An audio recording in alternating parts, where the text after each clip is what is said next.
Isso, Rui. Então, boa noite, pessoal. Boa noite para quem está presente aí, por aí. Tudo bem nas suas cidades, aí nas suas regiões? Tudo tranquilo?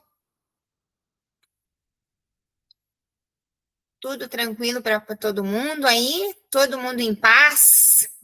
Aqui na cidade de Juí nós temos ali uma garoa, né? Uma leve garoazinha acontecendo aqui na cidade, mas a temperatura está agradável na cidade, né?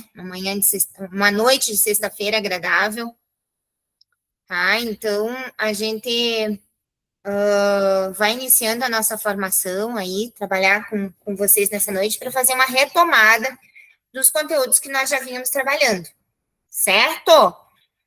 Podemos iniciar então, Rui? Todo mundo está me escutando direitinho? Tudo certo, prof. Uma boa formação a todos. Tá bem, então. Então, vamos trabalhar. Então, eu vou começar, gente, a formação de hoje retomando o mapa da navegação da leitura, porque ler e interpretar é fundamental para todas as áreas do conhecimento, né? Para todas as áreas do saber. Então, os professores do quinto ano são pessoas que vão conviver na sala de aula com as mais diversos tipos de texto, não é? Inclusive, a matemática também vai precisar dessa interpretação de texto, né? As ciências, enfim, todas as áreas vão precisar, porque não há como a gente resolver uma questão, não há como a gente analisar e não há como a gente aprender se a gente não interpretar. Então, a gente pode dizer que a interpretação é uma habilidade primária, né? Uma habilidade que vem antes de qualquer outra no processo de aprendizagem, certo? Então, a ideia aqui é a gente trazer mais esses conceitos que nós trabalhamos de forma presencial nessa segunda etapa, mas voltando, então, para a prova do SAERS, tá? Para a gente poder refletir sobre algumas coisas, assim, que são relevantes para os desafios que a gente tem com relação a essa prova. Então, a gente pode dizer que nós temos um ponto de partida, né, que o SAERS traz, porque o objetivo da prova é justamente monitorar o desenvolvimento das habilidades previstas na BNCC na idade certa. Porque a gente sabe que as políticas públicas que nascem da educação, né, são voltadas à educação, elas são voltadas, elas só podem ser gerenciadas a partir de um referencial. Então, a prova do SAES é um desses referenciais, né? Como é que o governo vai saber como é que as nossas crianças estão aprendendo, né? Então, a prova ela é um referencial. Então, ela permite a formulação de políticas públicas baseadas em evidências concretas. Então, a criança aprende, a criança não está aprendendo. Quais são as etapas, né? Só que essas etapas não são construídas de forma aleatória. Né? Essas etapas são construídas e pensadas para que o professor possa resolver o problema do aluno. E é isso que a gente vai discutir hoje, nesse encontro. Então, qual seria a bússola do quinto ano? Foco crucial no fim do ciclo de alfabetização e anos iniciais. Por quê? Porque o quinto ano, ele faz o fechamento desse ciclo de alfabetização, né? Ele quer saber se o aluno realmente foi alfabetizado, se ele consegue compreender, porque a gente, quando fala alfabetização, nós não estamos falando apenas da alfabetização de acolherar as letras, mas da alfabetização que lê e compreende o que está escrito, né? Então, a última etapa da alfabetização seria o quinto ano, né? Infelizmente, a gente sabe que muitas vezes essa alfabetização ela segue, né? Mas deveria ser o quinto ano. Então, as avaliações formativas ao longo do ano e as somativas no final do ciclo. Qual é a ação pedagógica, né? Isso tudo engloba uma ação pedagógica, que é a tradução dos dados em planejamento diário, identificação de lacunas cognitivas para garantir que nenhum aluno fique para trás. Então, a prova é um divisor de águas, a prova é um instrumento, uma ferramenta para que o professor identifique as lacunas do aluno e possa atuar onde esse aluno, de fato, tem dificuldade. E, consequentemente, o governo possa fazer política pública para melhorar a educação. Trazer mais formação, trazer mais o material didático. Ah, mas nem sempre faz. Tá, nem sempre faz. A gente sabe que nem sempre faz, mas não é sobre isso que a gente vai discutir agora aqui. A gente vai discutir que o objetivo é esse, tá? O objetivo, literalmente, é esse. Então, o currículo é o mapa e a matriz é a bússola. O que seria, então? O território onde o professor atua é o currículo. E é um currículo esse que é amplo, contínuo e complexo. Boa noite, Viviane, seja muito bem-vinda. Define todos os objetivos educacionais, competências e vivências que o aluno deve consolidar ao longo do ano letivo. Então, esse é o território, tá? É onde que o professor vai atuar. E aí, o recorte seria a matriz, né? A matriz de referência que vai nortear o trabalho do professor, que é focado, avaliativo e estratégico. Baseia-se no currículo, mas seleciona apenas as habilidades fundamentais que podem ser mensuradas em testes padronizados em larga escala. Então, é como se o território fosse o todo, mas a gente sabe que o quinto ano não vai estudar o todo, né? O currículo envolve uma quantidade gigantesca de habilidades. Se a gente olhar para a BNCC hoje, são muitas habilidades a serem desenvolvidas. E também nós sabemos, enquanto professores atuantes em sala de aula, que nem sempre nós conseguimos vencer todas essas habilidades.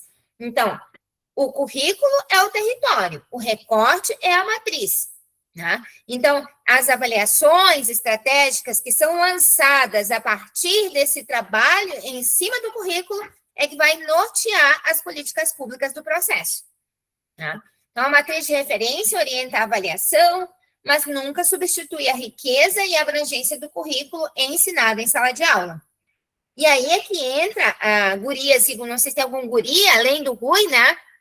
Mas o Rui, então, que está aí conosco, é aí que entra, gurias e guri, a nossa, vamos dizer assim, a virada do jogo, né? Que é a gente vincular as nossas realidades, a questão que envolve cada uma das realidades. E, infelizmente, a gente sabe que muitas vezes a escola também precisa alinhar o PPP a essa realidade. Às vezes, o próprio PPP da escola não está tão alinhado à realidade, isso também é uma problemática, né? Não que não possa ser desenvolvida e melhorada, mas às vezes acontece. Depois a gente tem padrões de desempenho, o termômetro da aprendizagem, né? Infelizmente, gurias e guri, o que a gente tem no cenário brasileiro é que em tudo na vida, né, a gente vai mensurar a competência do trabalho que nós fazemos por meio dos resultados que são apresentados. Por exemplo, na minha salinha de redação, aqui, o que eu faço? Eu entrego o resultado para ter aluno no que vem. Eu sempre digo assim, ó, ninguém vai querer pagar uma professora que não entregou um resultado positivo para o seu aluno, né? Ninguém vai querer, o ano que vem, dizer, não, vamos lá com a professora Simone, afinal de contas, o meu filho foi aluno dela, pagou o ano inteiro e recebeu 800 de nota do Enem. Isso nem é nota, nem me aparece com 800, né? Eu digo, não, chega, não quero saber dessa nota. Então, para que eu continue tendo aluno, para que eu continue apresentando resultado, eu tenho que apresentar o resultado. O cenário é desconfortável? Muitas vezes é, né? No caso do Enem em particular, a gente teve tanta mudança do ano passado para cá, que só de falar já assusta. Mas, em todos os cenários, eu estou usando um exemplo particular, né, como professora de redação, para dizer para vocês, nós somos avaliadas pelo nosso resultado. Todo mundo é. Para nós não seria diferente, né? Então, nós temos aqui alguns níveis, né? O abaixo do básico, a carência de habilidades mínimas, né? Aqui se encontram aqueles alunos semi-alfabetizados, né? Aqueles alunos ainda que têm dificuldade de decorar as letras, e a gente sabe que, dependendo da escola, esses alunos ainda existem, mesmo no quinto ano, né? E nem sempre é porque o professor não conseguiu fazer alguma coisa. Às vezes o aluno tem dificuldade de déficit cognitivo, tem outras questões que se atravessam aí nesse processo, né?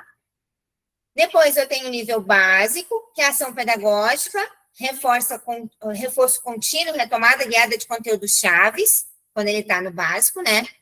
Então, aqui eu tenho desenvolvimento inadequado das competências que são essenciais. Por exemplo, identificar a diferença entre os fonemas, porque a diferença entre os fonemas ele vai também resultar em diferença de sentidos. Às vezes, a gente tem um aluno que está semi-alfabetizado, que vai ter dificuldade de, por exemplo, distinguir o P e o B, o T e o D, né? Isso, inclusive, gurias, tem uma explicação. Quem não é das letras, às vezes, não retoma esse ponto. Mas essa dificuldade, ela é cientificamente aceitável e comprovada, porque é o mesmo ponto de articulação. T e D, P e B acontecem no mesmo ponto de articulação da boca, e por isso as crianças confundem uma letra com a outra, né? Então, ele está no nível básico, ele tem dificuldade, e às vezes isso vai gerar uma alteração no sentido da palavra, né? Então, se ele não corrigir essa dificuldade, ele não vai conseguir avançar. Depois eu tenho o nível adequado, onde eu tenho habilidades previstas que são consolidadas, né, para a expansão do repertório. Repertório aqui, gurias e guri, entendam como a expansão do próprio conhecimento, tá? Entenda a palavra repertório no sentido mais amplo dela. A própria expansão do conhecimento. E o nível avançado, que infelizmente é a minoria que chega até lá, que é o desenvolvimento além do esperado para o 5º ano. São alunos que até em determinadas situações já poderiam ser promovidos para o 6º ano sem ter concluído o 5º ano. São raras as situações, né? Qual seria a ação pedagógica para esses alunos? O estímulo, né? Porque assim, gurias, o que acontece? Muitas vezes a gente tem aquele aluno que está muito além e a gente acaba dando muita atenção para os que não estão além. E aquele que está muito além acaba ficando também desestimulado, porque ele diz, o que eu estou fazendo na escola? Se a escola não me acrescenta nada, né? Se eu não estou sendo exigido, não estou sendo estimulado, eu vou fazer o que todo mundo faz, ou seja, nada, né?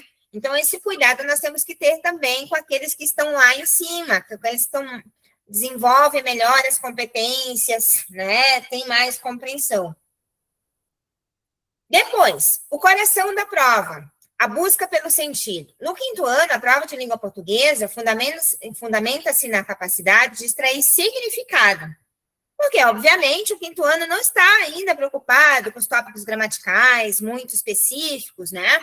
Muito profundos, muito complexos. Mas o coração da prova reside na questão do significado, extrair significado. A leitura deixa de ser apenas decodificação fonológica e passa a ser uma investigação profunda.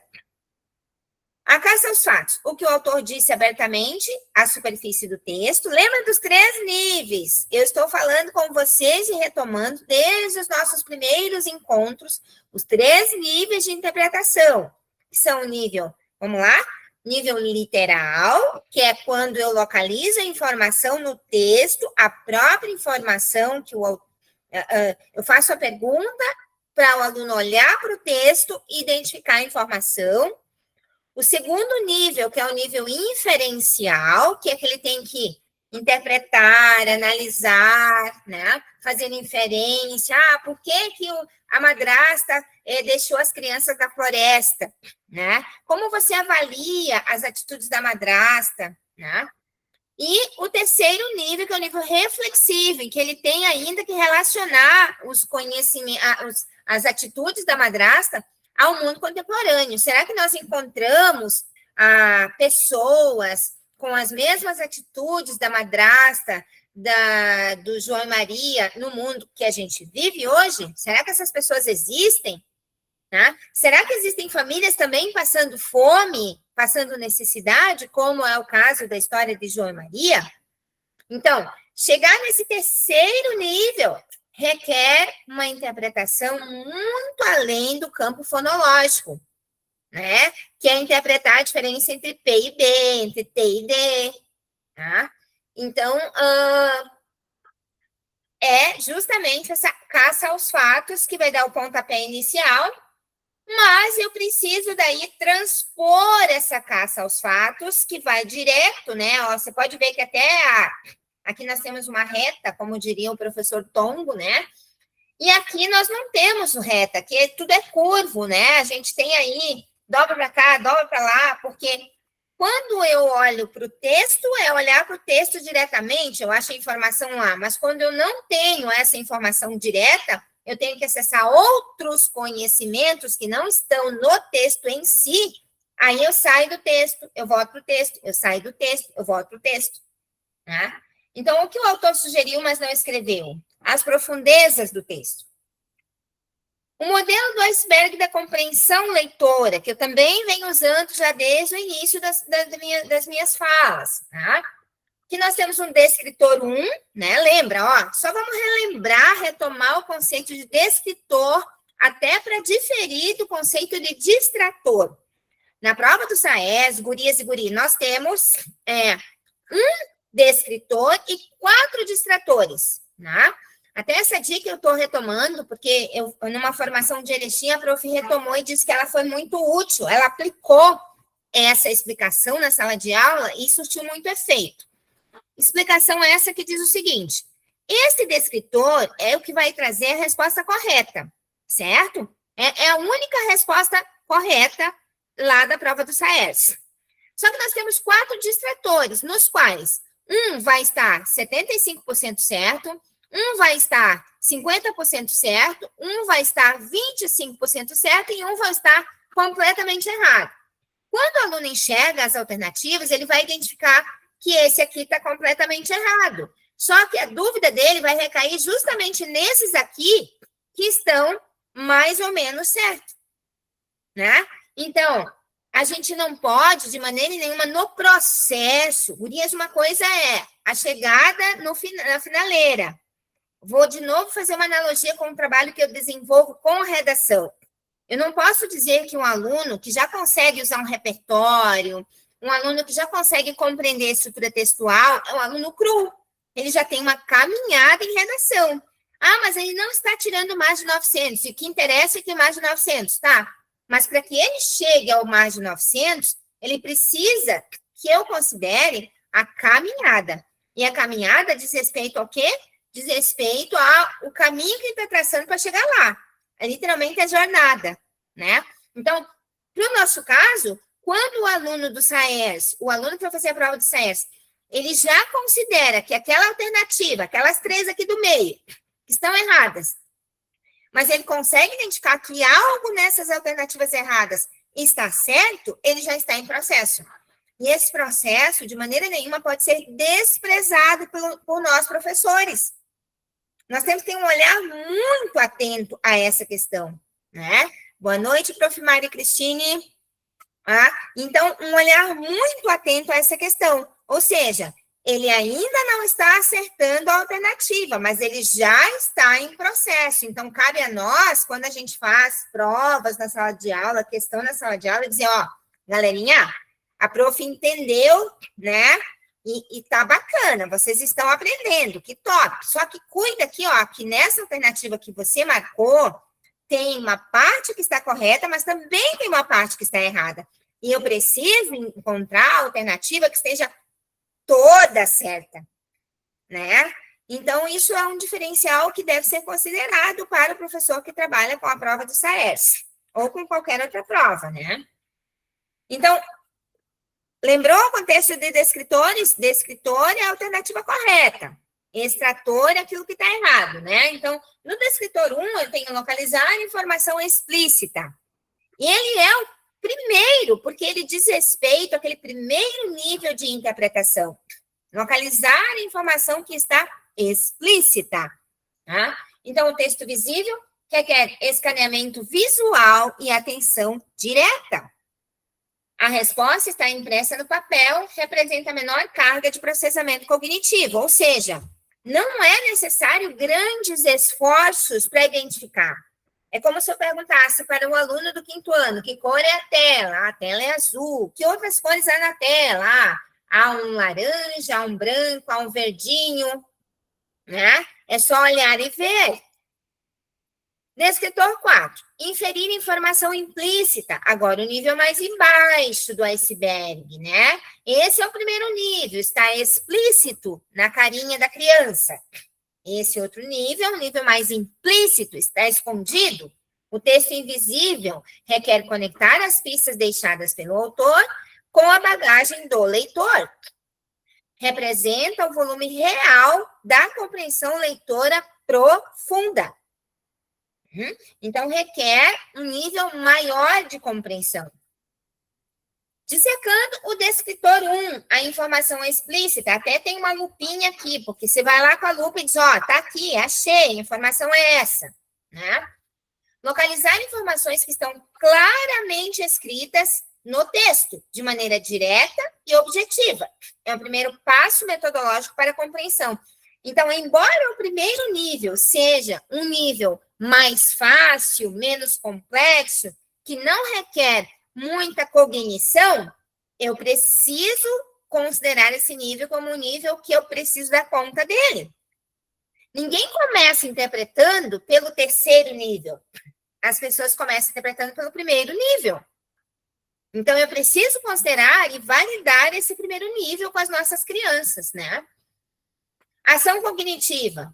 Skimming or scanning, que a gente chama, que é o processo de escaneamento, né? Quando a gente coloca o nosso documento que a gente precisa mandar para algum lugar, numa máquina que vai escanear, é justamente escanear o texto, é passar as vistas no detalhe do texto que vai ser impresso por uma máquina, né?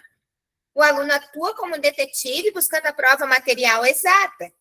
Exemplo prático, Marta chegou em casa, jogou a mochila no sofá e foi direto para o quarto. Ação do descritor 1, onde Marta jogou a mochila, resposta exata e literal, no sofá. Certo? Dissecando o descritor 4, a informação implícita. Agora está tudo implícito. Reconhecer o que está sugerido, exigindo que o leitor interprete e deduza a partir das pistas textuais. Então, eu tenho as pistas do texto, mais o conhecimento prévio. Aí entra uma grande jogada, gurias. Não é possível o meu aluno fazer inferência se ele não tem o conhecimento prévio do texto. Lembra? Das etapas, tá? As etapas de você, por exemplo, instigar o aluno, antes mesmo de ler o texto, a etapa prévia, de você pegar o título do texto, ler o título do texto com eles e perguntar do que eles acham que aquele texto vai tratar. Tá? Quando começar a ler o texto, perguntar para eles se eles continuam com a mesma impressão que eles tinham antes de iniciar a leitura do texto. Né? Estimular a ler o texto inteiro. Tá? Não só esse processo de sala de aula, né? Porque daí ele vai precisar pensar, por exemplo,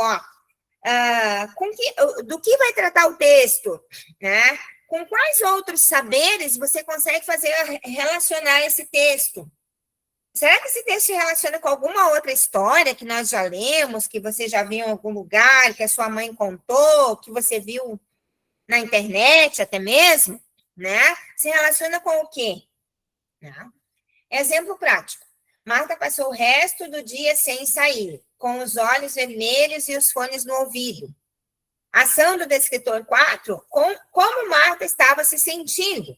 Resposta inferida, triste e chateada. O texto não diz triste, mas olhos vermelhos e isolamento são pistas universais. Então, no caso do 5º ano, as pistas que vão aparecer na prova deles não são pistas muito complexas. São pistas mais de cunho universais, que são aqueles termos, aquelas expressões, né? Que não importa se a cultura mude, não importa se estamos falando com uma criança do sul do país ou do norte do país, são pistas que se reverberam culturalmente de norte a sul do país. Certo? Os 4 tipos de inferência cognitivas. Aqui eu tenho a inferência anafórica, o conhecimento prévio, as preditivas e as retrospectivas. Vamos falar de cada uma agora. Gurias e guris, lembra do uso dos pronomes? Olha só. Todo texto, ele usa uma coisa que nós chamamos de conectivo, tá? O conectivo ele pode ser também um pronome demonstrativo. Por exemplo, esse, este, nessa, desta, né? E a gramática é bem clara em dizer o seguinte, ó, quando eu estou retomando, que a gente chama de anafórico é aquilo que retoma. eu uso os SS, né? Quando eu estou retomando, é anafórico. Por exemplo, eu digo assim, João e Maria estavam muito preocupados porque não tinham o que comer. E aí, ponto. Essa situação se manteve por 4 dias consecutivos. Qual situação? A de João e Maria estarem muito preocupados porque não tinham o que comer. Então, o essa é anafórico, ele está retomando algo que já havia sido dito na história, né? Então, às vezes a gente pensa, ensinar gramática não é ensinar interpretação. Depende da gramática. Os anafóricos e os catafóricos, o que é um catafórico? Aquilo que vai retomar, antecipar o que vai ser dito lá na frente, são imprescindíveis para o processo de interpretação textual. Então, relações de substituição, exemplo, o Nuno foi à loja, ele comprou leite. O ele aqui é um anafórico de Nuno. Nós chamamos isso de coesão referencial. Em vez de usar o mesmo nome, ficar repetindo Nuno, Nuno, Nuno, Nuno, não, eu vou usar o quê? Um referente anafórico. Por isso que tem o símbolozinho aqui da corrente, né? Que une os sentidos, né? O Nuno, o ele retoma o Nuno, consequentemente mantém a coesão do texto, a união do texto, certo? E o conhecimento prévio, relacionar ideias do texto com experiências mundanas do aluno. A bagagem do leitor preenche as lacunas. Então, o conhecimento prévio vai dizer, é muita maldade dessa madrasta em colocar as crianças no meio da rua. Ela poderia, inclusive, ser presa. Meu Deus, o que ela cometeu foi um crime. Né? Dizer, e o pai dessa criança? Foi uma pessoa completamente... né? Ele simplesmente ouviu o que a madrasta disse, ele não se posicionou, ele não buscou, ele não quis saber se a madrasta estava certa ou não, só aceitou. Como assim? Tá? Então, esses conhecimentos prévios vão ajudar a criança a interpretar o texto e chegar no segundo nível, nível da inferência. Os preditivos. O que é preditivo? É a gente fazer uma espécie de adivinhação do que vai falar do texto. É prever o que o texto vai dizer, né? Então, antecipar o que vai acontecer com base nas evidências lidas. Veja, não estamos falando aqui de um trabalho de uma cartomante, nem de uma mãe de santo. Nós estamos falando aqui do trabalho de observar as pistas para prever o depois, tá? Então, não é um trabalho do campo eu vou adivinhar, eu vou imaginar que é assim que acontece. Não, mas eu vou olhar as pistas e, a partir das pistas, eu posso prever, tá? Preditivo vem de prever, de previsão, tá? Antecipar o que vai acontecer com base nas evidências lidas. Exemplo, prever um final feliz em um conto de fadas. Afinal de contas, todos os contos de fadas têm finais felizes, tá? Retrospectivas. Relacionar a passagem atual com as informações apresentadas anteriormente para dar sentido a uma nova ação. Então, às vezes eu tenho que voltar, por isso a imagem aqui do retrovisor do carro. Às vezes eu tenho que voltar, olhar a imagem, olhar aquilo que o texto me revela, faz eu refletir sobre ele para poder avançar, né? Não tem como eu avançar sem eira nem beira. Aliás, a título de curiosidade, vocês sabem de onde veio a expressão sem eira nem beira? Quando o Brasil foi descoberto, lá na Bahia, as casas, os telhados das casas, uma informação interessante que tem a ver com a língua portuguesa, eu vou dar para vocês agora. As casas, os telhados das casas, eles eram construídos com perdão, estou confundindo as informações aqui, eu ia contar uma outra história.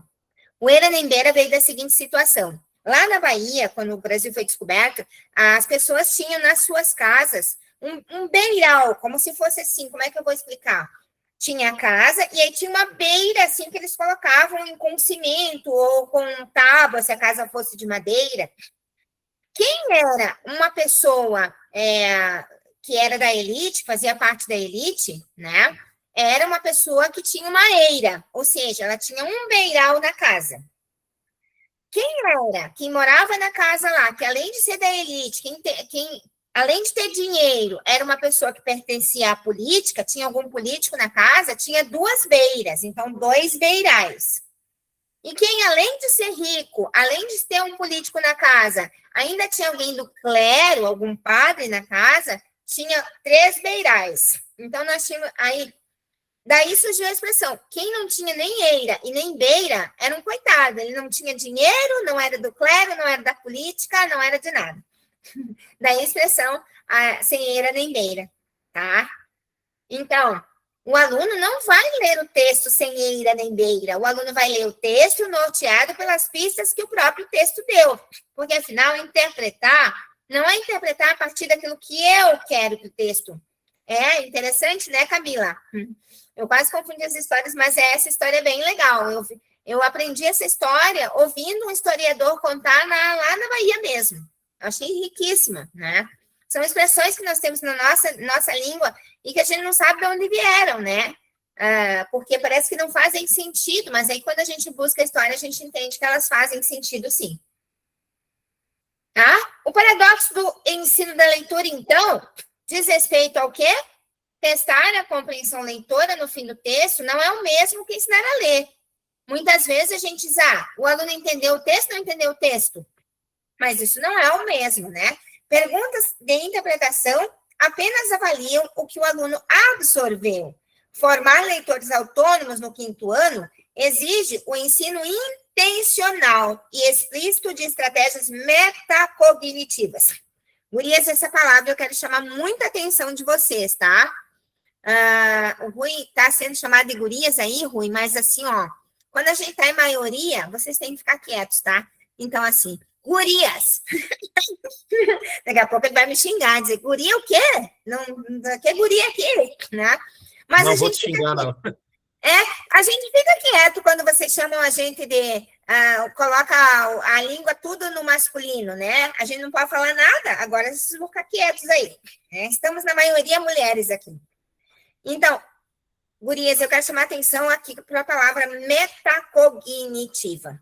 Gente, metacognição, a palavra meta significa avaliar o próprio conhecimento, né?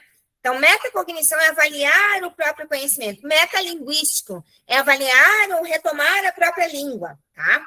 Então, o processo de metacognição é o processo que vai exigir que o aluno reflita sobre a própria interpretação, que ele consiga olhar para aquilo que ele está pensando a partir do texto para ver se aquilo que ele está pensando é certo mesmo. Né? Então, o processo de interpretação de texto, ele só acontece, de fato, por meio da metacognição.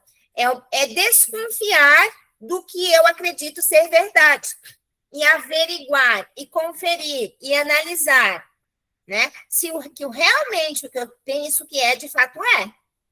Né? Então, o aluno precisa aprender a pensar sobre o próprio pensamento enquanto ele lê. Certo? O leitor ativo. Estratégias de Isabel Solé. Isabel Solé, gente, é uma autora que discute os aspectos da leitura. Né? Ela é uma teórica da área da leitura e da interpretação de texto. Então, ela diz o seguinte: a leitura não é um ato passivo de recepção. Tem gente que pensa assim, ler é muito chato, porque eu não atuo, né? Fica só o livro lá, que coisa chata. Então, é porque você não está interpretando. Porque a leitura não é passiva. Para que eu interprete, eu preciso viajar na obra. Tá? Eu preciso construir relações de sentido daquilo que eu leio com o mundo em que eu vivo. Senão, eu não estou interpretando. Tá? Então, é um processo dinâmico de autocontrole e monitoramento contínuo. Tá? Muito interessante, por exemplo, que vocês também devem fazer, é a gente reler uma mesma obra. Né? Já lê uma obra e relê essa obra. É muito interessante porque quando a gente relê a obra, os nossos olhos não são os mesmos. É como a história do filósofo que adentrou a segunda vez o mesmo rio. né? Ele já conhece a sensação da água, a profundidade da água, ele sabe o que tem no fundo, se é pedra, se é lama. Quando a gente relê uma obra, a gente já tem muitas vivências que da primeira leitura não tínhamos. Então, o reler é muito importante e é uma prática que às vezes a gente não desenvolve com o nosso aluno, reler, né? Então, nós temos aqui a estratégia da Isabel Soler para fazer o nosso aluno aumentar a nota do SAERS. Qual é a estratégia? A Isabel Soler nos ensina: o antes é a preparação, motivar, ativar a bagagem e definir o porquê da leitura. Ah, você vai ler o texto da João e Maria. Por que a prof escolheu esse texto para a gente ler hoje? Por que você acha que a prof escolheu? Ah, você já conhece essa história? Você já ouviu falar sobre essa história? Algum momento da sua vida você já pegou um livro que tinha essa história? Você ouviu a história só de alguém contando com a boca ou você leu num livro? Você já viu algum desenho animado sobre essa história? Algum filminho na TV? Né? Então, isso vai despertando no aluno o interesse pela leitura.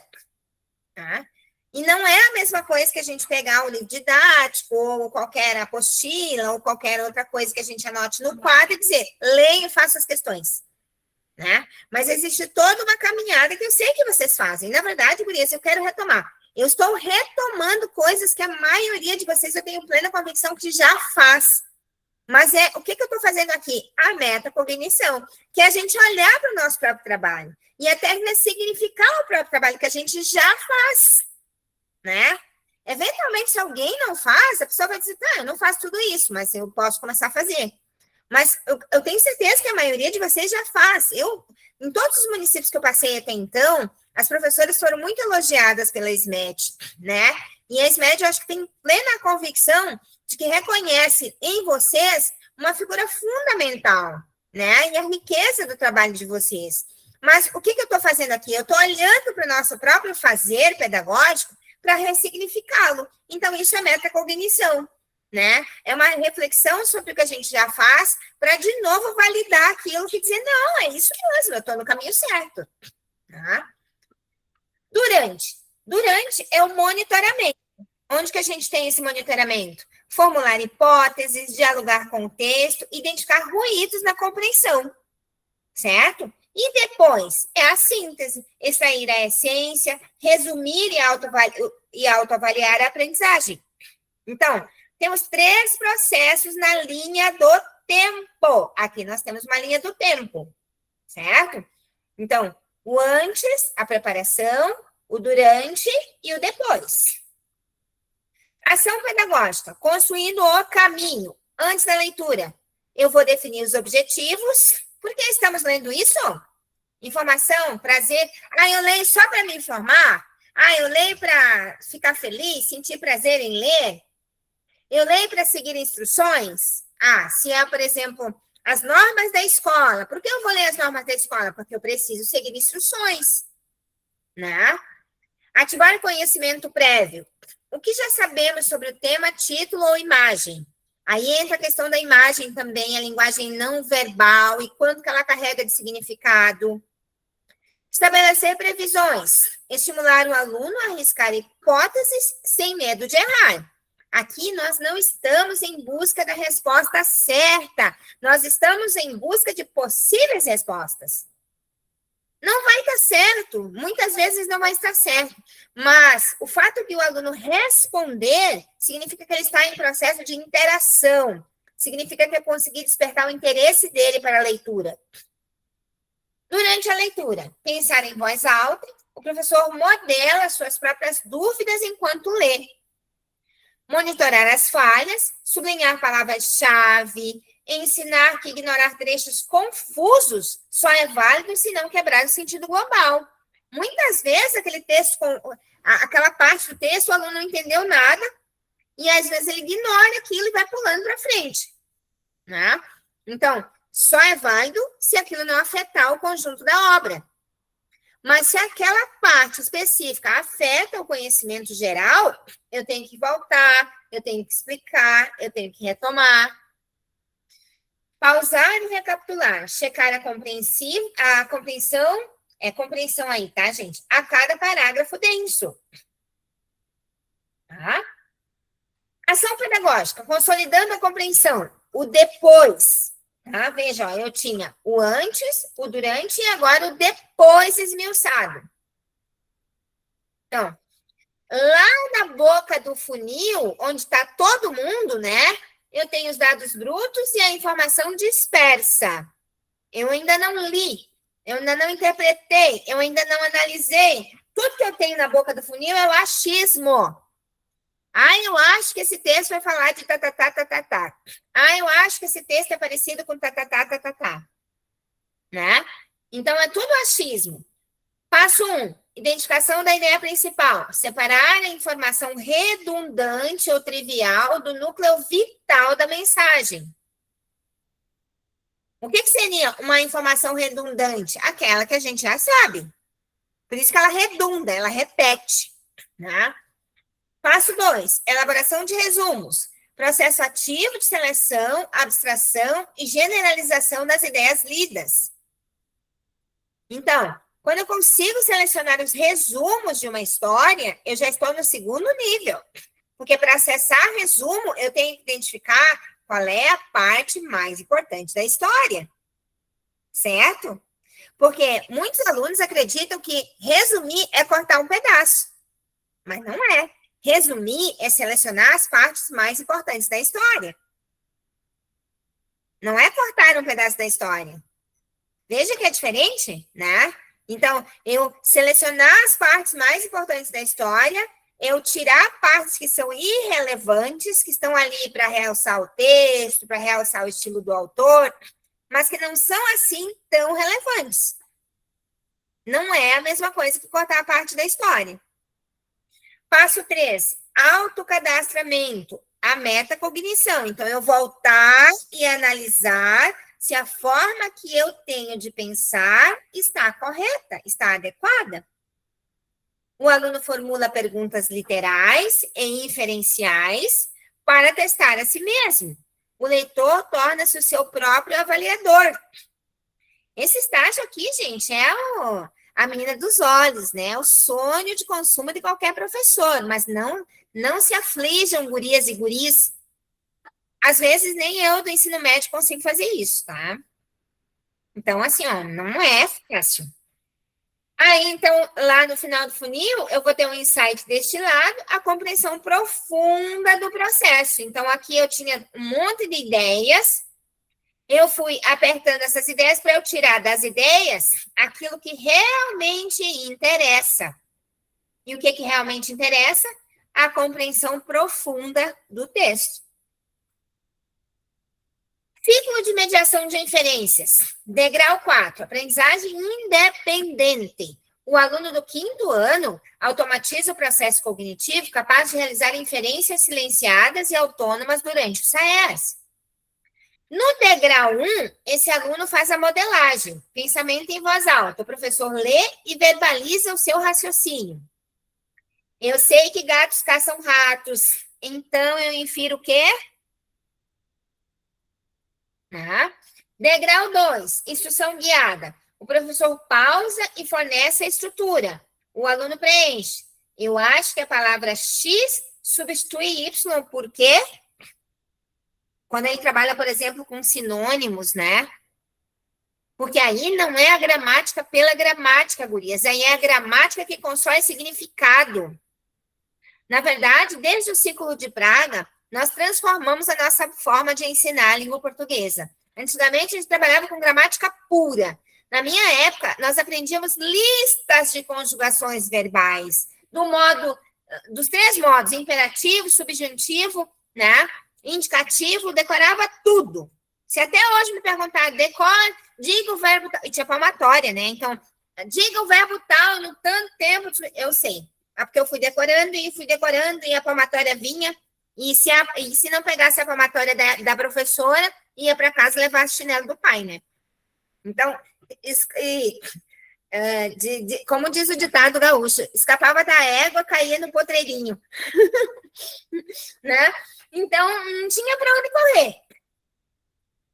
Agora, então, essa gramática que nós temos hoje não é mais assim. Hoje a gramática, ela está voltada à interpretação do texto, ela constrói um significado dentro do texto. Então, quando você trabalhar sinônimo, você não está trabalhando gramática pura e simples, mas você está trabalhando uma gramática que vai contribuir para a construção do sentido do texto. Certo? Degrau 3, aprendizagem colaborativa. Alunos leem em duplas, grupos, discutem pistas do texto e debatem a inferência entre si. Alguém vai dizer lá, essa madrasta aí do João e Maria, vou te contar, viu? Tem um monte de gente que faz a mesma coisa que ela fez no mundo que a gente vive hoje. Quantas famílias que deixam as crianças no lar lá, porque acham que não pode criar porque não tem condições financeiras? Tá? Quantas mulheres colocam o bebê na cestinha e levam o bebê lá na porta de uma igreja e deixam lá? Né? Então, essas construções, ele já está subindo de nível, já está subindo de degrau. Né? Degrau 4, aprendizagem independente. O aluno do 5º ano automatiza o processo cognitivo, capaz de realizar inferências silenciadas e autônomas durante o SAES. Avaliação à autonomia. Destino final, que é isso que se espera, né? Eu tenho o diagnóstico, SAES e matrizes de referência mapeiam a realidade e calibram a rota. A intervenção, que é estratégias metacognitivas, da Isabel Soler, e o ensino explícito de inferências, que é o descritor 1, sentido literal, descritor 4, sentido da inferência, constrói a ponte, e a transformação. O erro deixa de ser ameaça e vira possibilidade de aprendizagem. Porque para eu sair de um lado de cada ponte, do descritor 1 para o descritor 4, a passagem não é automática. Certo? Eu preciso ir construindo sentidos ao longo da jornada. Isso é um processo que o professor precisa auxiliar. Tá? O objetivo final não é apenas melhorar indicadores padronizadores, mas utilizar esses dados para formar leitores críticos, capazes de navegar pelas entrelinhas do mundo, não só do texto, né? Mas do mundo. Muito bem, aí a gente vai passar para um próximo material aqui com vocês. Muito bem, vamos dar sequência aqui. A prof vai molhar a garganta aí, tá bem aparecendo para todo mundo aí, né, Rui? Isso aí, prof, cuida bem da garganta, é isso aí. É, isso aí, não, senão a voz se vai também, né? E vocês me acreditam que eu só não me coloquei hoje como é que se diz, uma maquiagem de festa junina, porque vocês iam rir de mim, mas eu tenho uma festa junina para ir daqui a pouquinho. Aí pensei, e agora? O que eu faço, né? Vou botar uma chiquinha, vão rir de mim, vão rir, melhor não, né? Deixei quieto. Mas vamos seguir, então. A lógica da avaliação, descritores e distratores do SAES. Então, a gente vai aprofundar um pouquinho mais essa ideia, gente. Olha, esse material aí, ó, tá um presente para vocês utilizarem aí como querem, né? O Rui vai disponibilizar para vocês. Já disponibilizou, né, Rui? Como a engenharia dos itens transforma o erro em uma ferramenta precisa de diagnóstico pedagógico. E aí vem aquela história, meu aluno está errando, né? Por que ele está errando? Tá? Então, a gente vai analisar cada um desses pedacinhos aqui. Primeiro, o descritor, que é a habilidade essencial, que é a compreensão da leitura. Tá? O distrator, que é o erro comum, né? Inferência incorreta. Diagnóstico, falta de atenção. Ele errou por falta de atenção. Ele errou porque ele não leu direito. Ele errou porque estava com muita pressa. Ele errou porque não teve atenção em fazer. Né? Ou a inversão da lógica, diagnóstico, falta de atenção, ou o cálculo impreciso, no caso da matemática, né? Porque, afinal de contas, o texto não é somente para a língua portuguesa, o texto é para a matemática também, né? Diagnóstico, erro de processamento. A regra de ouro.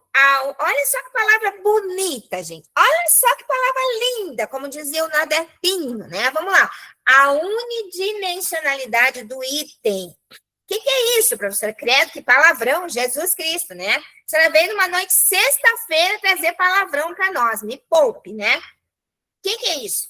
A unidimensionalidade do item vai dizer o seguinte, ó. Eu tenho uma única dimensão, tá? Mas essa única dimensão, ela é dividida em várias partes. Em que eu tenho o vocabulário, a gramática, a interpretação e a coesão. Tudo na mesma panela, tá? Então, o princípio. Um item do SAES avalia apenas uma única habilidade, um descritor por vez. Gente, isso aqui é uma virada de chave para a gente entender a prova. Por que aquela questão do SAES está avaliando somente o descritor 1, que é a habilidade explícita, a habilidade de eu decodificar o sentido literal? Por que ele não mistura habilidades?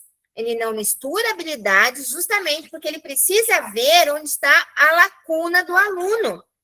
Se ele misturar habilidades numa mesma questão, ele não vai conseguir identificar a lacuna do aluno. Você entende a diferença? Então, o que ele vai fazer? Ele vai trazer justamente uma habilidade por questão. Olha como é fantástico isso, gente. É muito interessante.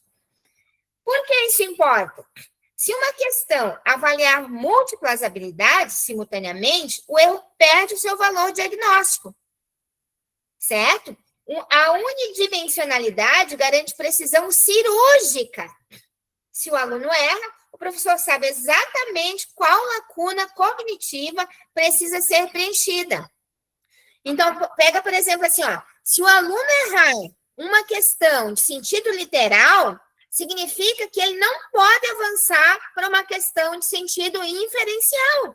Por quê? Para ele ir para a questão de nível inferencial, ele precisa primeiro entender a questão de nível literal. Isso é límpido como a água, né?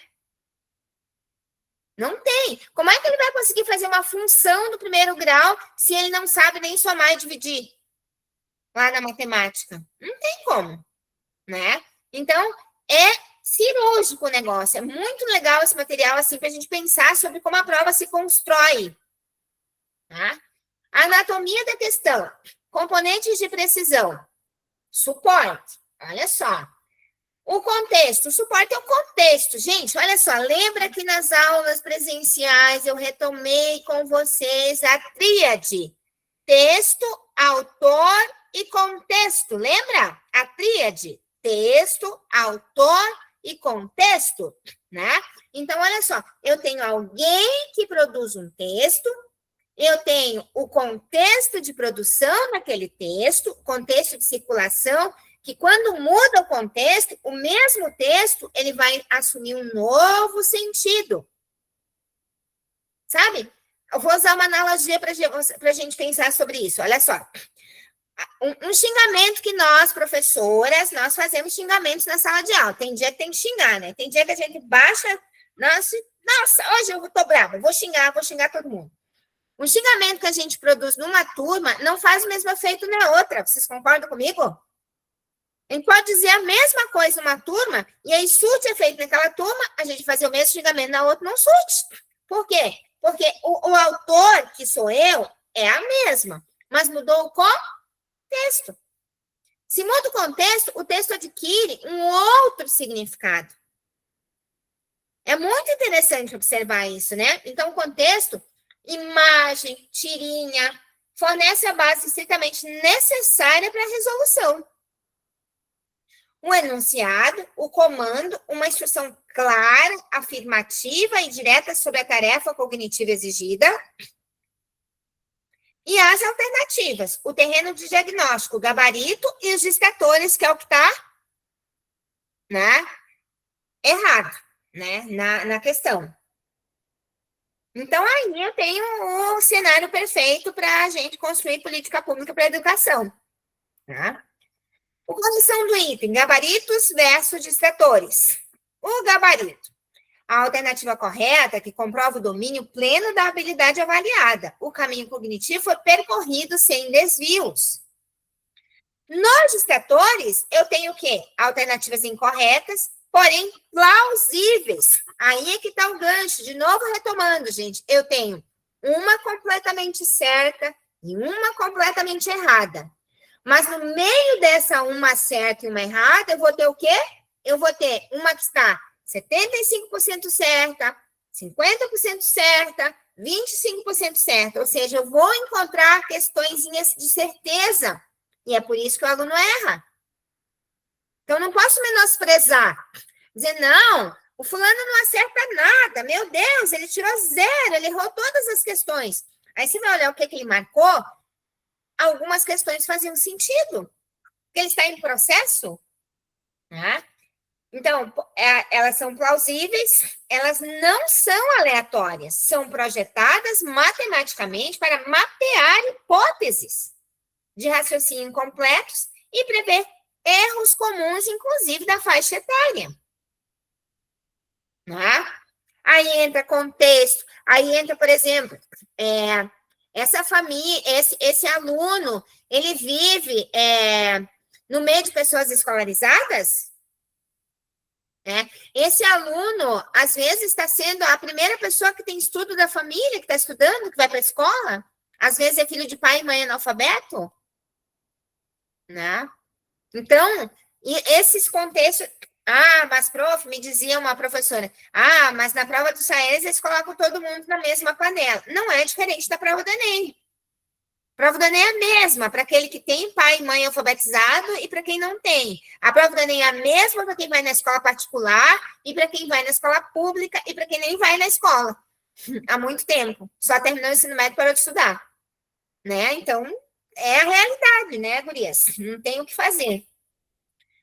A lógica do erro, pegadinha versus distrator pedagógico. Eu tenho a dimensão, a pegadinha, que é tradicional, e o distrator do SAES. Olha só, objetivo. Qual é o objetivo da pegadinha? Confundir o aluno e induzi-lo ao erro. O distrator, diagnosticar o nível de proficiência e o caminho cognitivo. Design, informações ambíguas, detalhes ocultos, opções absurdas. Às vezes, o cara, o que faz a prova, eu trabalho fazendo prova para bancas também, então, às vezes, a gente coloca uma questão absurda, né? Há respostas plausíveis baseadas em erros reais e previsíveis. Foco. Testar a atenção plena e a capacidade de não ser enganado. Qual é o objetivo do distrator aqui? Mapear hipóteses de leitura e lacunas na construção da habilidade. Valor pedagógico. Nulo. O erro gera apenas frustração. Alto, né? Então, na pegadinha ele é nulo, né? No distrator ele é alto, porque o erro funciona como mapa para a intervenção do professor. Então, você vê que trabalhar com essa coluna todinha aqui do meio, né, é uma prova comum, onde o professor vai criar situações para confundir o aluno, induzir ao erro, vai trazer informações ambíguas, vai testar atenção plena e capacidade de não ser enganado, vai trazer um valor pedagógico nulo. Por quê? Nesse tipo de questão... É o tipo de questão de concurso público, né? Nenhuma pessoa que elabora a prova para concurso público está interessada em processo de aprendizagem, porque o concurso público foi feito para errar, porque não tem vaga para todo mundo e é simples assim. Não é o mesmo objetivo do SAES, criar política pública para a educação. Eu preciso saber onde é que o aluno está errando, entende? É diferente, tá? O distrator, então, aqui, não, o distrator vai diagnosticar o nível de proficiência e o caminho cognitivo, vai dar respostas plausíveis, baseadas em erros reais e previsíveis. Previsíveis por quê? Porque vai ter a questão que não está completamente errada, pode estar um pouquinho certa, um pouquinho errada. Mapear hipóteses de leitura e lacunas na construção da habilidade, e o erro funciona como um mapa para a intervenção do professor. Eu sei que o meu aluno ainda está no primeiro nível, ele consegue somente identificar informações que estão no próprio texto. Se eu pedir para ele fazer uma relação do texto de João Maria com a vida real, ele vai dizer que não tem nada a ver com a vida real, porque ele não consegue construir relação de sentido. né? Então, nós temos aí uma grande diferença, né? Na avaliação em larga escala, o erro não é a ausência de saber, mas a manifestação de um saber em formação. Dica pedagógica: o foco no comando. O que eu tenho aqui? Suporte. A água do mar não serve para matar a sede porque contém muito sal. Para que nosso corpo funcione bem, precisamos retirar essa substância antes do consumo. Enunciado. No texto, a expressão essa substância refere-se a. Note que aqui, ó, o professor teria que ter trabalhado com o referente essa, né? Esse, essa, né? Ter trabalhado e ter dito, ó, galera, toda vez que vocês virem o SS, significa que está retomando algo que já foi dito no texto. Então, a estratégia. Ensine os alunos do 5º ano a identificar e compreender o comando da questão antes de tentar analisar as alternativas. A primeira coisa a ser feita na prova do SAES não é ler o texto. A primeira coisa a ser feita na prova do SAES é ler o enunciado. Eu estou falando da prova do SAES, não do dia a dia da sala de aula. A preparação é um processo, a prova é outro processo. Certo? Na sala de aula, nós devemos ler os textos inteiros, na íntegra com os alunos. Na prova do SAES, ele lê o enunciado da questão, e aí, a partir do enunciado, ele vai buscar no texto aquilo que o enunciado pede. Certo? O risco. Alunos que leem as alternativas sem clareza do enunciado são facilmente sequestrados por distratores plausíveis. Muitas vezes o aluno não lê o enunciado. Ele sai pulando, ele diz, não, eu vou, eu quero saber logo de ler isso aqui, que eu estou com pressa e não sei o quê. Tá? Então, ele vai lendo as questões, e aí ele lê as alternativas, e o que vai acontecer? Ele vai achar distrator. E a distrator está pronto lá para dizer, venha, meu filho, venha, venha, venha. Estou eu aqui, ó, né? E aí, lascou-se. Lascou-se, né? Então, os alunos leem as alternativas sem clareza do enunciado e são facilmente sequestrados por distratores plausíveis, informações presentes no texto, mas que não respondem à pergunta. A prática, treinar a marcação, grifo, do verbo de comando. Gurias, isso é muito importante. Olha só, o verbo de comando. Qual é o verbo de comando do enunciado? Refere-se a. Tá? Então, observar o verbo de comando da questão, né? E do objetivo de análise diretamente no papel da prova. Tá? Estudo de caso. Raio-x do descritor 2. O que é a água? O que é água? Texto. A água do mar não serve para matar a sede, porque contém muito sal. Para que nosso corpo funcione bem, precisamos retirar essa substância antes do consumo. Enunciado. No texto, a expressão essa substância refere-se à água, à sede, ao mar ou ao sal. A gente já sabe que o essa, todas as palavras com 2 S's aqui nesse contexto são anafóricas, elas retomam o que veio antes. Então, podia ser qualquer coisa, né? Será que podia? Não, não pode ser qualquer coisa, né? Primeiro, estamos falando de uma substância. Poderia ser a água, poderia ser o sal. Mas qual que está mais próxima? O sal, né? Para que o nosso corpo funcione bem, precisamos retirar essa substância. Note que o anafórico ele não vai retomar termos que estão muito distantes, mas termos que estão próximos dele. Tá? Então, eu tenho aqui a resposta sal, né? A substância que é o sal. A habilidade avaliada, estabelecer relações anafóricas entre partes do texto. Pronome, expressões, porque essas, é o que a gente chama aí, esses descritores, eles têm uma função específica de criar a coesão no texto. Então, uma forma da gente criar a coesão do texto é a gente não ficar repetindo palavras. Certo? O caminho da proficiência, que é o gabarito. Título: o que é água? Texto: a água do mar não serve para matar a sede. Veja, se você apresentasse esse título para o aluno, você ia dizer: o que você acha que o texto vai tratar? Ah, prof, eu acho que ele vai explicar o que é água. Mas todo mundo sabe o que é água, prof. Tem alguém bobo que não sabe o que é água? Né? Mas você sabe de onde a água vem? Né? A água que nós tomamos vem da onde? Eu vou dizer, vem da Corção. Outro vai dizer, vem do rio, vem do poço, sei lá, vem da onde, né? Cada realidade vai responder uma coisa, né? A água do mar não serve para matar a sede porque contém muito sal. Para que nosso corpo funcione bem, precisamos retirar essa substância antes do consumo.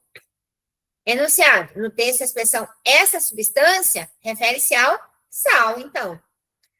Substituição correta no gabarito. Diagnóstico. O aluno domina a habilidade do descritor 2, ele compreende a coesão textual e consegue rastrear qual termo anterior o pronome demonstrativo, substantivo, está substituindo. Lembrando aqui, gurias, que para o 5º ano, a gente não precisa ficar necessariamente reforçando os nomes das classes gramaticais, porque para eles isso não é tão relevante nesse momento, né? Isso talvez mais assuste do que ajude a ele compreender o texto. Mas é importante que ele entenda que existem certas palavrinhas, vocês podem dizer que é um pronome, mas não ficar repetindo pronome, né? Toda hora, mas dizer, existem certas palavrinhas que a gente chama de demonstrativos. Eles demonstram, eles são demonstrativos porque eles demonstram. O que é demonstrar? Demonstrar é mostrar, né? Então, o que esse está demonstrando aqui? Essa substância, né? Para eles entenderem que ele precisa retomar o texto para poder entender a qual elemento aquela palavra se refere. O caminho da lacuna, o famoso distrator, é aí que o bicho pega. Então, nós temos aqui, ao mesmo texto, né? No texto, a expressão essa substância refere-se à água. Então, o aluno poderia dizer que era água. Você ensinou para ele que quando tem SS, está retomando o que já foi dito. Água já havia sido dito. Água também é uma substância. Ele podia errar e colocar água. O que nós temos? Uma associação genérica. O aluno lê o título ou o tema global e marca a palavra mais familiar do campo semântico. A lacuna. Ele ignora a coesão textual e a sintaxe local. O aluno ainda lê buscando palavras-chave soltas, em vez de compreender a amarração das frases. Como que ele vai compreender a amarração das frases? Entendendo que o texto é um conjunto de ideias focadas em um mesmo tema. Tá? O texto é um conjunto de ideias focadas ou que circulam em torno de um mesmo tema. Certo? Nada no texto é solto. Nada do texto é desamarrado. O ciclo de diagnóstico e intervenção. O que eu tenho aqui?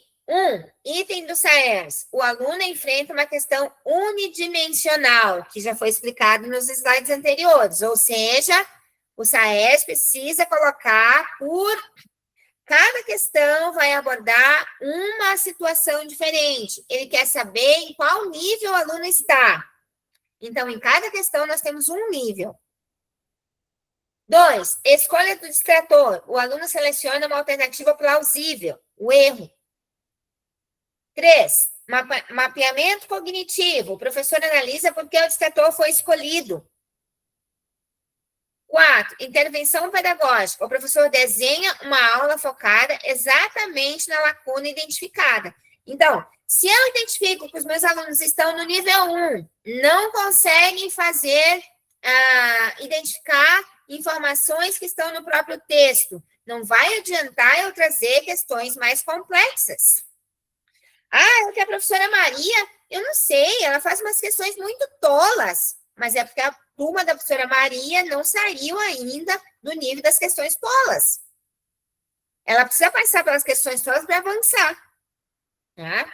Então, compreender o raciocínio do aluno é um passo fundamental. A avaliação aponta a direção e o professor constrói a ponte. Tá? Por isso que a gente diz, eu não entendo nada dessas tabelas que vêm do SAERS. A SMED passa para nós que nós estamos nesse nível aqui, eu não entendi nada. Alguns professores, muitos não, mas eu digo que alguns professores não dão muita importância para aquelas tabelas, né? Acham que, para que eu vou saber qual é o nível? Só sei que eu tenho que melhorar. Mas veja bem, quem entra no navio aportado sem saber para onde o navio vai? Eu não entraria, você entraria? O navio está aportado lá. Você vai entrar no navio sem saber para onde ele vai? Primeiro eu preciso saber para onde o navio vai. Depois eu preciso saber se eu quero ir para onde o navio vai. Né? E depois eu decido se eu quero ou não entrar no navio. Então, para eu saber como melhorar, eu preciso saber onde é que eu estou errando. Se ninguém sabe onde é que eu estou errando, não tem como eu errar, não tem como acertar. Né? Conclusão. Do raio-x, a recomposição. Eu tenho um item unidimensional, que mede uma habilidade precisa. O erro diagnóstico, que revela a exata lacuna cognitiva através do distrator.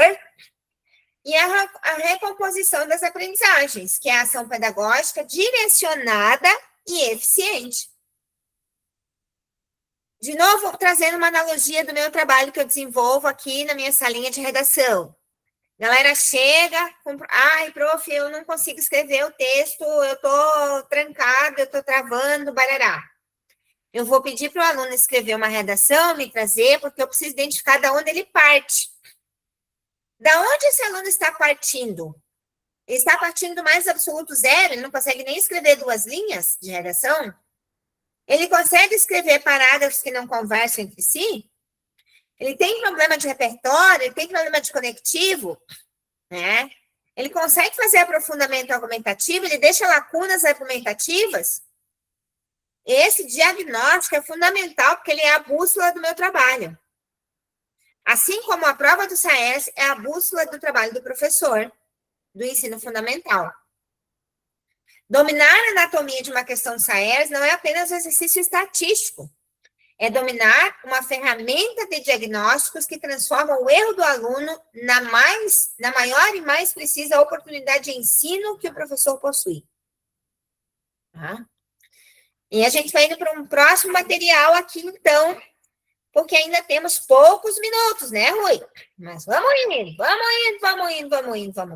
Acho que vamos para esse aqui. Esse material, então, aqui vai falar para vocês da formação dos leitores estratégicos. Tá? A gente precisa formar leitores estratégicos, né? O que é um leitor estratégico? É um leitor que está muito além de acolherar letras. Ele acolher a letra, não. Ele não só acolher a letra, mas ele consegue usar estratégias eficientes de interpretação para viver e atuar no mundo. Se o Togo visse esse material, ele ia amar, né? Tem um monte de símbolo ali da matemática, ó, né? Vamos lá, então. A indução da fluência, gente. O que nós temos ali, ó? Decodificação mecânica, velocidade de leitura, pronúncia correta. É aquele aluno que diz assim, prof, já acabei, já li tudo. Ele não leu, só pulou, né? É que eu sou bom, prof, sou mais inteligente que esses caras aí, são tudo burro, né? Você sempre tem um aluno na sala de aula que diz que os outros é burro, né? A gente sempre tem essa figura, né? Quase que folclórica que diz, tá, eu sou o the best, né? Eu sou o maioral, eu consigo entender tudo, né? Só que esse cara tá fazendo decodificação mecânica, né? Tem uma velocidade absurda de leitura, que nem sempre é leitura, porque ele pula muito. Tem dificuldade, inclusive, de pronunciar as palavras corretamente. E por que a pronúncia impacta? Porque, às vezes, quando você troca a pronúncia da palavra, você troca também a palavra. Né? Analisará não é a mesma coisa que analisara. São tempos verbais diferentes que mudam também o sentido da palavra. Experiência não é a mesma coisa que experiencia. Secretária não é a mesma coisa que secretaria. Né? Então, assim, são detalhes que significam no contexto global. A compreensão profunda. Eu tenho inferência, ativação de conhecimento prévio, metacognição, que é o refletir sobre o meu próprio entendimento a respeito do texto, e a leitura nas entrelinhas. A prova do SAERS não mede apenas a capacidade de ler palavras, mas a habilidade de monitorar a própria compreensão textual. O alicerce, a metacognição. Retomando um pouquinho mais dessa metacognição. A transição da leitura automática para a leitura intencional. A leitura que prevê a aprendizagem. A leitura que não é aquilo que eu acho que o texto é, mas aquilo que de fato o texto é. Eu tenho tomada de consciência, o que eu sei, o controle, onde que eu estou travando, que eu não estou entendendo nada desse negócio aqui, porque eu precisava acessar aquele conhecimento que eu não acesso, que eu não tenho. A transformação, que estratégia eu vou usar agora? Matriz diagnóstica. Quem é o seu aluno? Essa etapa, muitas vezes, a nossa correria louca de professoras, né, que damos aula em mais de uma escola, que temos uma família para cuidar, a gente pula essa etapa, né? Meu Deus, eu não consigo conhecer minha turma, meu Deus, né? Tem professora que diz assim, eu preferia dar aula lá no 3º ano, no 4º ano, que era uma professora só, eu conseguia conhecê-los melhor. Agora eu entro numa turma, saio na outra, não consegui conhecer, não aprendi nem o nome da galera, já está terminando o ano. Eu tenho. Quem é esse aluno? O leitor passivo, ensino mecânico? Ele lê do início ao fim sem pausas, operando piloto automático? Ele quer terminar de ler. Leu tudo, né? Ele ignora palavras desconhecidas ou trechos confusos sem tentar repará-los? Ele espera que o professor forneça o sentido e a interpretação final? Ele nem tenta adivinhar, ele já vai esperando, mas não, professora, a senhora tem que explicar, a senhora não está explicando, professora. Ele quer tudo no automático? Ou ele é um leitor estratégico, metacognitivo? Ele faz pausas intencionais para checar o próprio entendimento? Ele reconhece quando não entende e aplica estratégias corretivas? Ele relê, ele faz inferência? Ele assume a responsabilidade de ser um agente ativo na construção do sentido? O método Solé, retomando a Isabel Solé. Muito importante, gurias. O método da Isabel Solé é um achado para nós que estamos envolvidas com o SAERS. O andaime cognitivo para formar leitores autônomos. Fase 1, a leitura, preparando o terreno, focos, objetivos, motivação, conhecimento prévio, predição, sobre o que o texto trata, será que é A, será que é B, será que é C? Fase 2, durante a leitura, monitoramento, resumo mental, formulação de perguntas, esclarecimento de dúvidas. E o depois da leitura, consolidação, ideia principal, síntese, mapas conceituais, até porque, gurias, o que acontece? Às vezes a gente pensa que o aluno entendeu. Às vezes é aquela tirinha da Turma da Mônica que a gente já leu trocentas vezes na sala de aula. Mas será mesmo que ele entendeu? Né? Então, esse depois vai retomar essa ideia. Fase 1, antes da leitura, ativando a bagagem cognitiva, né? Então, eu tenho o título, subtítulo, cria um primeiro gatilho de expectativa. Quando tem subtítulo, às vezes não tem, né? As ilustrações e o formato, que situam o gênero do texto. O formato, principalmente, situa o gênero do texto. Se é um quadrinho, se é uma tirinha, se é um cartoon, se é um poema, se é uma receita de bolo. O sentido do texto não está apenas no papel. Ele nasce da interação entre as pistas do autor e o mundo do leitor. Lembra o tripé, gente. Lembra o tripé. O autor, o contexto e o texto. Não há como interpretar sem considerar o tripé. Então, ensinar a prever também é ensinar a ler. Mas é prever a partir das pistas. A prova matemática. O impacto da predição. Estudo empírico sobre ativação de conhecimentos prévios. Né? Então, olha só, gurias, presta atenção nesse percentual aqui, como ele é chocante. Ó. 41% de acerto, leitura a frio, sem preparação prévia. Ou seja, o aluno vai, lê o texto e faz as respostas. Olha o nível, gente, 80% de acerto, quando eu tenho leitura estratégica e debate prévio e a predição. Apenas 5 minutos de ativação de conhecimentos prévios praticamente dobraram a taxa de compreensão textual da turma. É muita coisa, né? Fase 2. Durante a leitura, o painel de controle metacognitivo. Eu tenho o texto lido, o em processo e o por ler. O que nós temos aqui? A palavra desconhecida impede a ideia global? Se não, siga em frente, né? E use o contexto.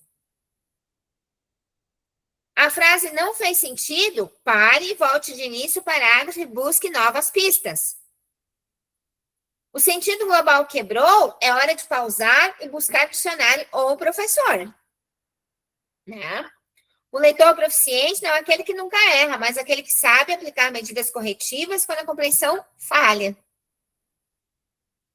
O motor da compreensão, a ponte que eu falei para vocês, né? Nós temos aqui o texto explícito, chamado no inglês de bottom-up, as pistas gráficas, as palavras impressas, os dados literais deixados pelo autor. E o mundo do aluno, top-down, a bagagem cognitiva, as experiências de vida, o conhecimento prévio. A faísca cognitiva, onde o texto encontra o mundo para gerar o sentido oculto, e é aqui que o aluno pontua no SAERS. Certo? Então, aqui, veja que, de novo, eu tenho a ideia do o texto e o contexto. Certo? Inferência na prática. Laura desceu até a praia e estendeu sua toalha amarela na areia. Em seguida, correu para a água. Dado explícito, correu para a água. Conhecimento prévio, pessoas vão à praia e entram na água para tomar banho de mar. Não precisa o aluno ter ido à praia, conhecer a praia, para ele saber que muitas pessoas vão à praia para tomar banho de mar. Até porque o nosso aluno que não foi à praia, ele já viu algum filme de praia, ele já viu algum jogo de praia. A inferência, o texto não diz a palavra mar, mas o aluno infere que ela foi nadar, tomar banho de mar. Questões de interpretação de SAER testam exatamente essa capacidade de conectar o texto ao mundo.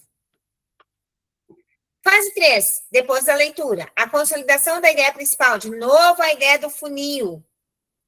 Tá? No primeiro, na boca grande do funil, filtrar informações triviais e detalhes secundários. No meio, eliminar o que é excessivamente óbvio. E depois, substituir listas específicas por conceitos amplos.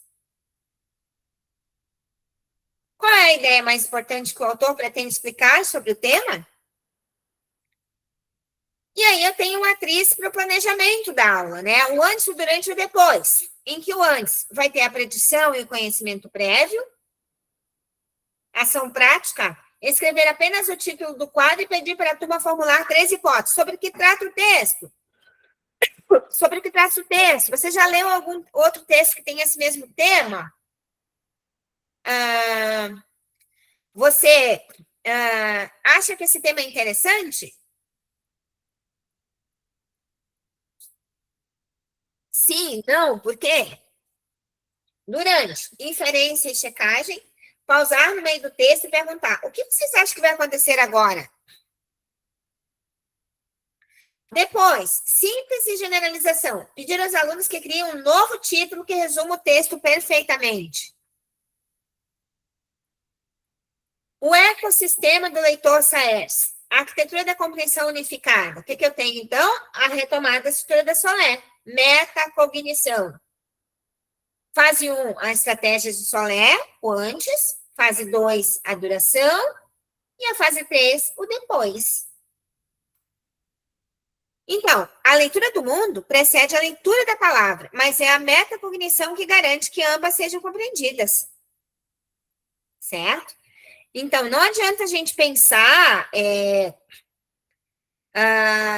numa leitura da palavra, ou seja, numa leitura do texto, que não traga juntamente consigo a leitura do mundo. É necessário que eu considere o mundo no qual o autor vive, no qual o leitor vive, perdão.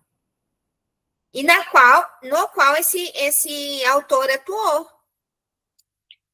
Né? Então, a leitura do mundo precede a leitura da palavra, mas eu preciso refletir sobre os processos de construção de leitura para poder saber se eu estou compreendendo as duas coisas. Senão, eu vou sempre achar que eu estou interpretando, mas interpretar a partir do meu ponto de vista, ou sobre aquilo que eu acho que o texto traz, não é a mesma coisa que eu trazer de fato o que o texto traz. Certo? E aí, gente, provavelmente eu não vou conseguir passar o último material, porque estamos a 5 minutos de encerrar, né? Mas a ideia aqui era a gente trabalhar. Você vai ficar disponível o material para vocês aí, né? Uma finalização, então, aqui, um resumo, tá? Dos escritores aqui. Então, os materiais estão todos disponíveis para vocês, tá? Vocês darem uma olhada aí. De certa forma, eles se complementam, tá? A ideia é que realmente eles se complementem, um material puxa a ideia do outro, tá? Porque a gente precisa trabalhar na perspectiva de tornar esse aluno proficiente. E tornar esse aluno proficiente significa eu ser capaz de construir pontes entre aquilo que eu ensino e aquilo que eles vivem, a vivência de mundo deles, né? Os caminhos que eles vão construir para poder interpretar o texto. Então, eu não sei se vocês já tinham parado para pensar em todas essas situações aí que eu disse, do SAERS, de trazer uma competência por cada questão, não misturar as competências, não misturar os níveis de interpretação, porque tudo isso é relevante para entender como esse aluno está aprendendo, né? Como e todos os processos que fazem parte dessa jornada, tá? Então, a ideia aqui era retomar esses processos e fazer um fechamento desse bloco, retomando aquilo que nós já tínhamos citado em sala de aula. Não sei se o Rui aí quer direcionar alguma questão, alguma pergunta, e temos ainda 3 minutinhos. Prof. Simone, parabéns pela explanação de hoje. Uhum. Muito boa. Obrigada. Uhum. Obrigada, estamos sempre procurando melhorar, né? Afinal de contas, estamos todos em processo, não estamos prontos nunca. O grande barato está no mundo é que a gente está em processo, a gente pode aprender, né? Essa troca de informações aí que é o importante, né, prof? Com certeza.